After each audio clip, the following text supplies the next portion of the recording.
ప్రభు అయిన యేసుక్రీస్తు వారి యొక్క నామం పేరట మీ అందరికీ శుభాభివందనాలండి. మొదటిగా దేవుని వాక్యమును చదువుకుందాం. మీ చింత యావత్తు ఆయన మీద వేయుడి.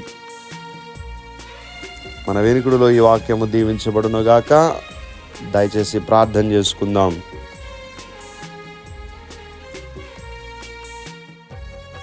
భూమి ఆకాశములను సృజించిన సృష్టికర్త అయిన మా దేవ, మీ పరిశుద్ధమైన నామమును బట్టి వందనములు. మా దినములు నీడవలే గతించుచున్నవి, అయినను మీ ప్రేమ వర్షము వలె మా పైన కుమ్మరిస్తూనే ఉన్నారు. ఏ విషయంలో తొలగిపోకుండా, ఒకవేళ పడిపోయినా మమ్మల్ని తిరిగి లేవనెత్తి నడిపిస్తున్నందుకు మీకు రుణస్థులమై ఉన్నాం. ఇంకా మా బ్రతుకు కాలం అంతయు కూడా మీ చిత్తమును నెరవేర్చగలిగినటువంటి జీవితాలు మా అందరికీ దయచేయండి.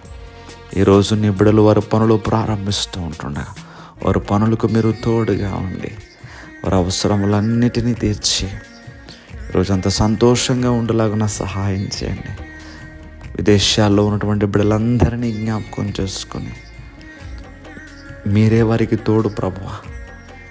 ఒక కన్నీరు వచ్చిన, సంతోషము కలిగిన, దుఃఖము కలిగిన, ఏదైనప్పటికీ మీతోనే పంచుకుంటారు ప్రభా. బిడ్డలు వారి కష్టాల నుండి, శోధనల నుంచి విడిపించి వారికి తోడుగా ఉండి ప్రతి బిడ్డను కూడా మీరు ఆదరించమని యేసుక్రీస్తు వారి యొక్క నామం పేరట అడిగి వేడుకుంటున్నాం తండ్రి. ఆమేన్, ఆమేన్, ఆమేన్.